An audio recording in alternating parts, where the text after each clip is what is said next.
Avec Noémie Dahan et Pierre Véreux. Au blé, au seigle ou aux graines, ils sont tous différents mais ont un point commun. Ils sont à base de levain. J'ai acheté ce qu'on appelle le copain, c'est un pain qui est fantastique.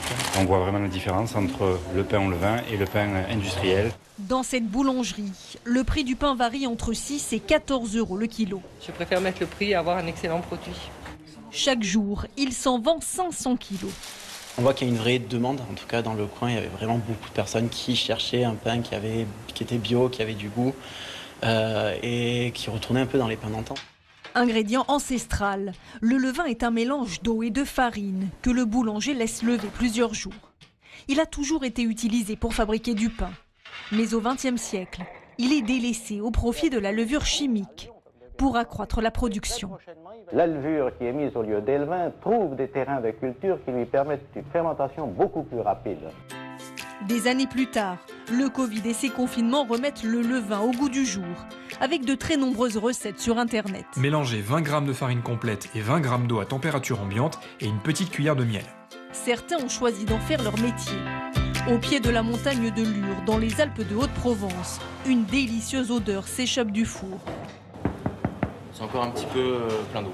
Dans cette école, unique en Europe, on apprend à faire du pain bio, au levain naturel. Ça amène une richesse aromatique incroyable.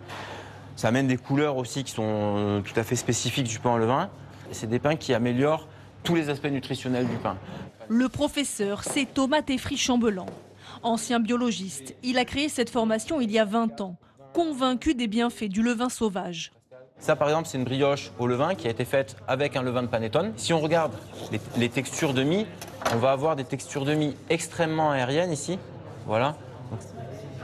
C'est quelque chose d'unique. On ne peut pas obtenir ça avec de la levure. C'est impossible.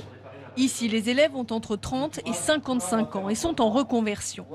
Pascal, ancien architecte, a ouvert son commerce il y a 6 ans.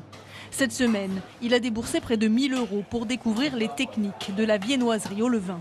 J'ai bon espoir de fabriquer des panettones et des brioches à minima différentes de ce qui se fait dans le commerce. Différentes au niveau du goût, au niveau de la conservation.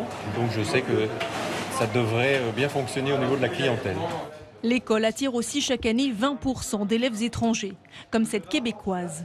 J'ai déjà une petite boulangerie, je l'appelle ma micro-boulangerie à Lille, sur l'île de Jevy. On m'appelle Marie Farine. Je fais le pain au levain, oui, mais je ne faisais pas le panettone. Et c'est ça que je vais apprendre. Aujourd'hui, la boulangerie au levain, ça représente à peu près 10% du marché de la boulangerie française. Il y a une vraie demande clientèle. Il y a beaucoup de boulangers aujourd'hui qui s'installent en produisant du pain au levain. Trouver le goût d'entreprendre, se réinventer. 350 anciens élèves ont déjà ouvert leur néo-boulangerie en France et à l'étranger.